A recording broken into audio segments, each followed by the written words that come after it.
সুনামগঞ্জে প্রচুর বৃষ্টিপাত হচ্ছে। হাওরের অবস্থা খুবই ভয়াবহ, নৌকা চলাচল দুর্বিষহ হয়ে পড়ছে।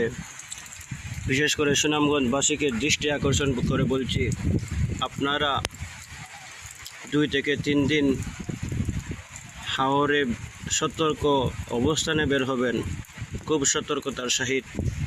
কারণ বৃষ্টির সাথে সাথে তীব্র বাতাস, হাওরের ঢেউ, নৌকা ডুবুডুবি অবস্থায় কখন না জানি কী অঘটন ঘটে যায়। তাই আপনাদেরকে আবারও সতর্ক করে বলছি, আপনারা খুব সতর্কতার সহিত হাওরে নৌকা চলাচল করবেন। যদি আমার এই ভিডিওটা ভালো লেগে থাকে তাহলে আপনারা